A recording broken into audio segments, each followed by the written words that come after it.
Hey, it's Trish, and it is week 26 of the end of homeschool for the year. Woohoo! I don't know. I'm really excited as we could be done soon. Oh, it's so...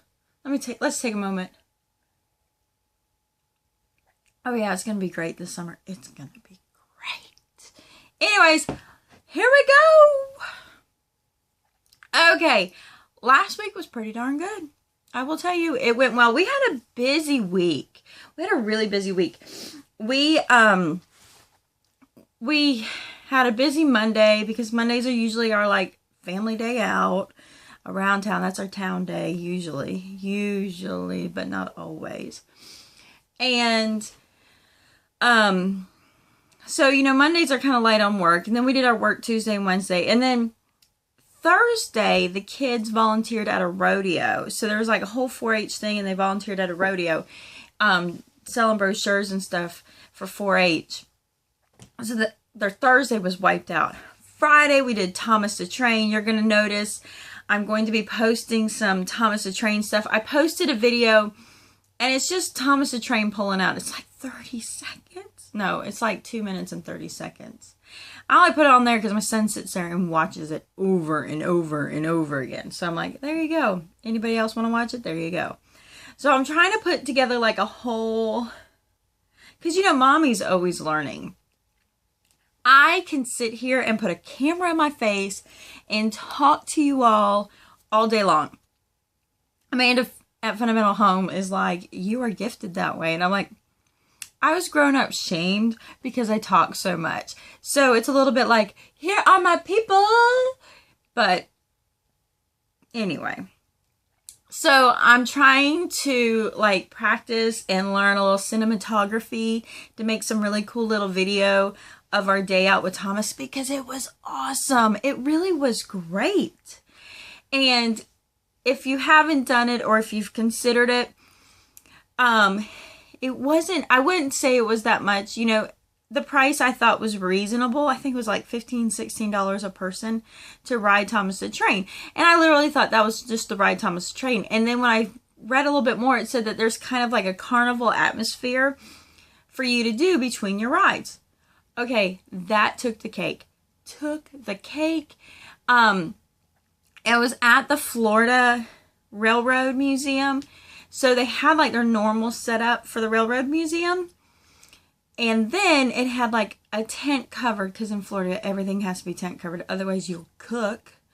But it had just tables full of train sets for them to play with. That was the only place my kids wanted to be. They had bounce houses. My kids were like, we want to be with the trains. They had Lego tables. They had face painting. They had all kinds of stuff. They had a train that was this little thing that somebody drove around. They had a movie tent, and then they had food, and they had a big gift shop. The gift shop was crazy.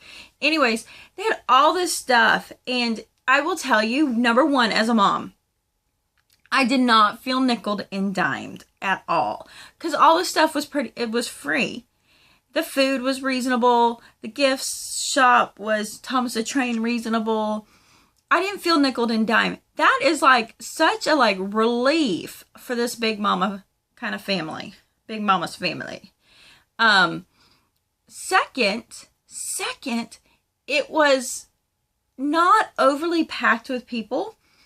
And it was not, it felt just relaxed. I could sit back and relax. And I will tell you, if I lived near there, and I would pay for it every day if I only had a few kids just to sit and hang out, because it's just relaxing. It was. So anyways, that was Thomas Train. So off to homeschoolish stuff. So we didn't get everything done last week, and it worked out really good because the form I made, I just copied it in the Google Drive, and then I just updated it, and then I just changed it to week 26. So I now have 2 pages in there for my 2 weeks. And, we only got 1 lesson of grammar done, but that's kind of normal it's actually very normal for the fact that we really only had 2 days of school. We did our spelling list, so this is one of their spelling words. I just typed the spelling words in there. Of course, we only got 1 or 2 lessons done here. We are flying through Math UC, and we're having great just results with that. I can't see it as a long-term math program. I mean, I definitely can see it as a supplement, but I don't know. And then like getting time to check the grades. So Nicole over at A Farmhouse Full is right. When you have a pile of kids, checking math is just, where is the time? Where is the time? So if I can come across any of the math teaching textbooks at any of the used curriculum sales, I'm probably going to start snatching them up. Because, you know, it comes down to, because I've had a few questions on, do I use this curriculum? Or you're not supporting this curriculum? Do you still think this one's good? I think there's like 6 or 7 curriculums. I'm like, oh, these are all great. It just depends on the day. So like right now, Math UC is filling in the holes of just that mastery that we have not gotten to. And that's really important. But at the same time, it doesn't mean Saxon isn't good. Saxon is great. I think Saxon's college prep material, I like the way it does. I know some people that just love Saxon. Amanda at Fundamental Home, her kid was like, I love Saxon so much, I will buy the textbooks just to do that math. And at the same time, I think teaching textbooks, although like it doesn't keep pace, if you're crazy busy as a mom, teaching textbooks could be a saving grace. It's all on the computer. It grades it for you. That could be important. So we're working through that. Loving the easy peasy reading without a doubt. Without a doubt, it's great. I love it. I mean, we're reading, classics. It's so awesome. So one of the things we've got to do this week is 4-H oriented big time. What we need to work on is their county events demonstration has to be submitted. And then we need to start a record book. Okay, I filmed their county events last year, but I was not savvy on understanding how to edit the videos. So I now know how to do that a year later. I am going to post coming up the kids' county events, just in case you do 4-H demonstrations. I did them growing up as a kid. We did a lot of searching on the internet to find good public speaking demonstrations for the kids so they can kind of see like the example to emulate. And I'm really good at breaking that down, even though I don't present it in my videos, because I present my videos like I'm very personable, like we're talking, not like a presentation, because I'm a little bit burnt out from when I used to work. I used to have to do presentations all the time. Anyways, when I get those done, I will throw them on the channel and have them for you so you can see. I just have to like bleep out our last name and bleep out where she says our name and like hide it on the poster. So, and we use actual posters because I feel like I know a lot of kids that do PowerPoints and they kind of glaze over on a PowerPoint. So I think keeping the posters until they're like high school level is really important because it's tangible. So anyways, we are working on that. The one problem we've kind of run into was last year we did topics that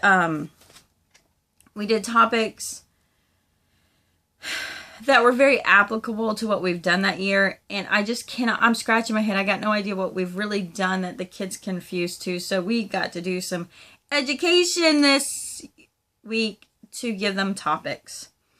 Last year, Bubba did how to percolate the perfect pot of coffee and talked about the environmental benefits of using a percolator versus a, coffee filters and all that. And how to use one, which is funny because like a lot of the judges were younger and I'd never seen a percolator, so it was great.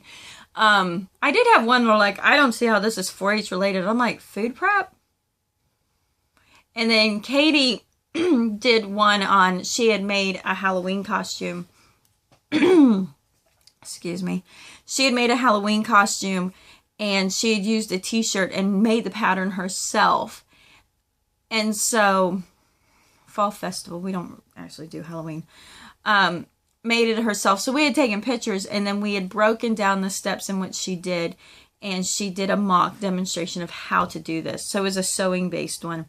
They both did phenomenal. You'll see when I put the videos up. So one of the things we've got is we never get our record books done because this mom has enough to do, and at their age, I'm still kind of holding their hand through the record book.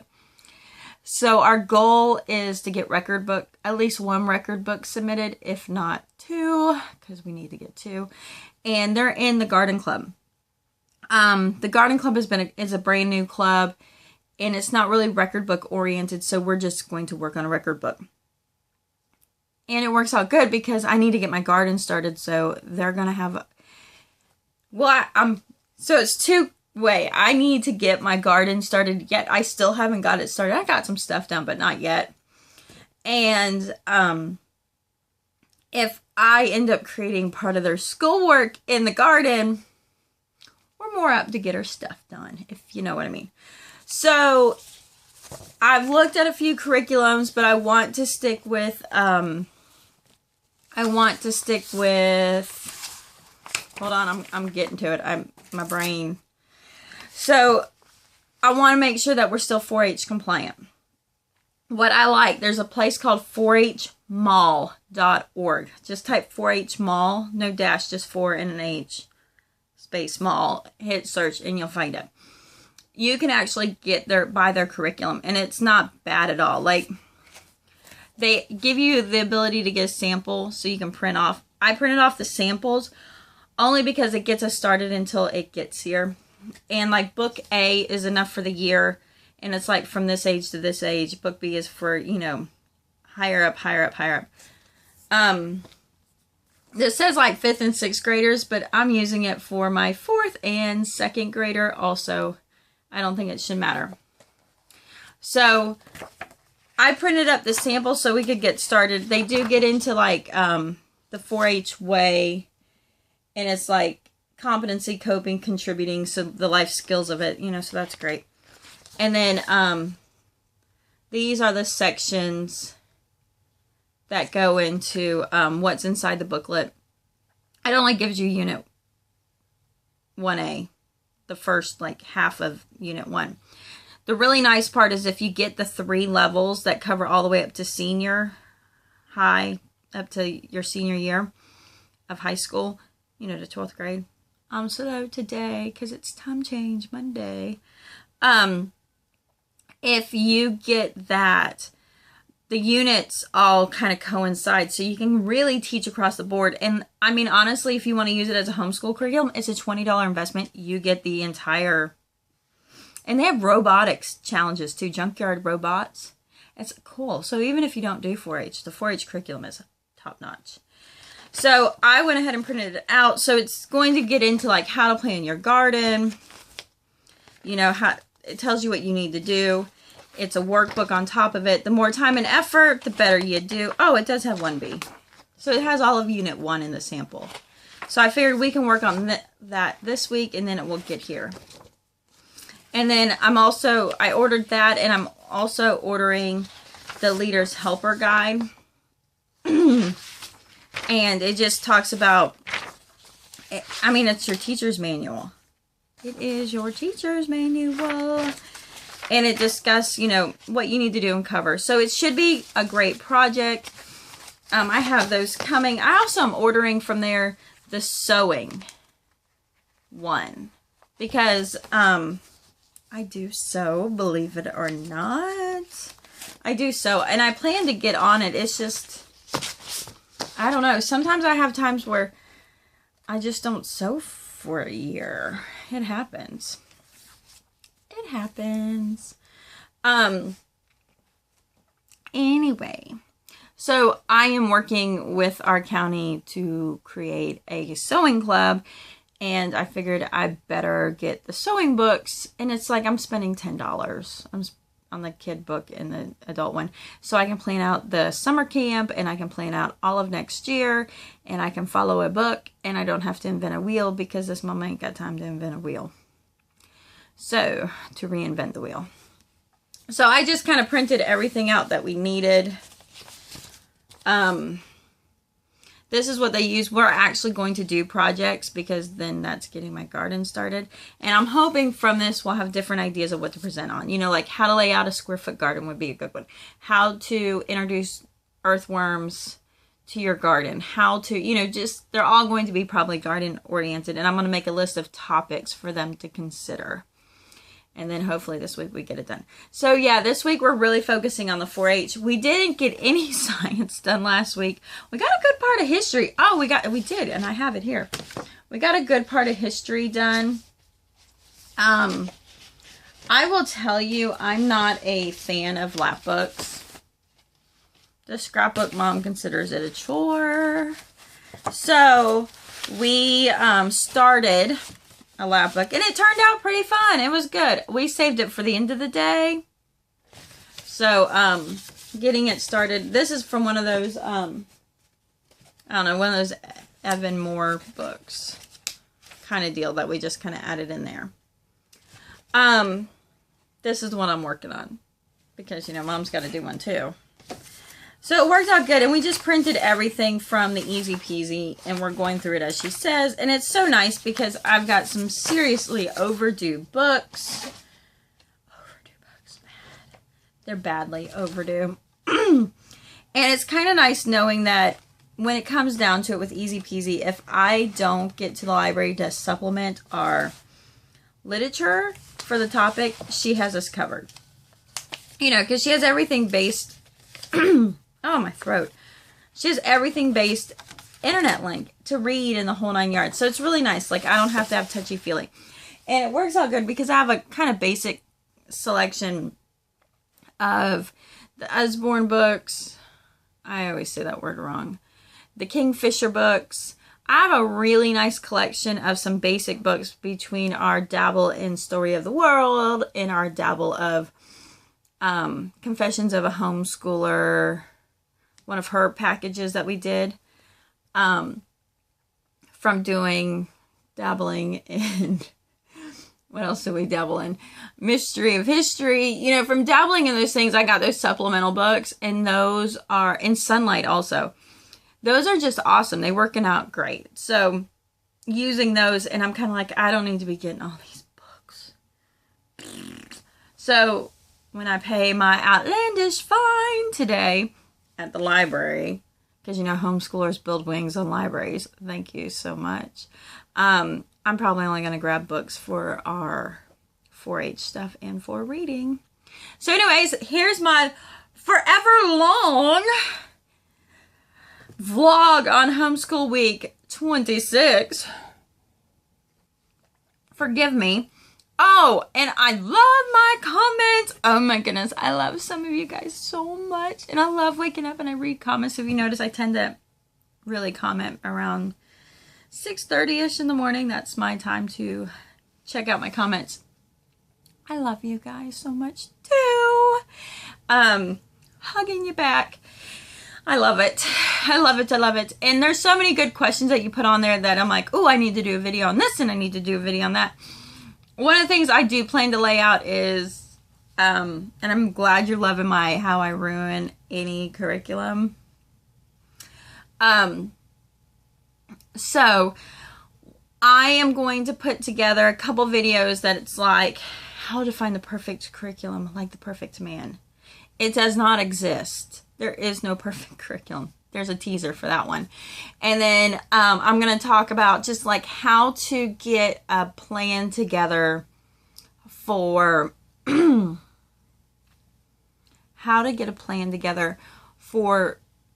your curriculum for the year. And especially if you're doing curriculum reviews and you just don't know where to start, kind of deal. So, and I might even make a form for that so that you guys can have a link for that. So I'm working on that. And that should help you when you're dealing with homeschool convention. Should be good. Remember, I'm planning to be at the Florida Homeschool Convention at the end of May. So leave me comments if you plan to be there. None of y'all are really, there's only a few of us that are still on the video at 20 minutes. So we will talk to you later. I hope this helps as always. Remember to like, subscribe, and share. And I will talk to you later. Peace out.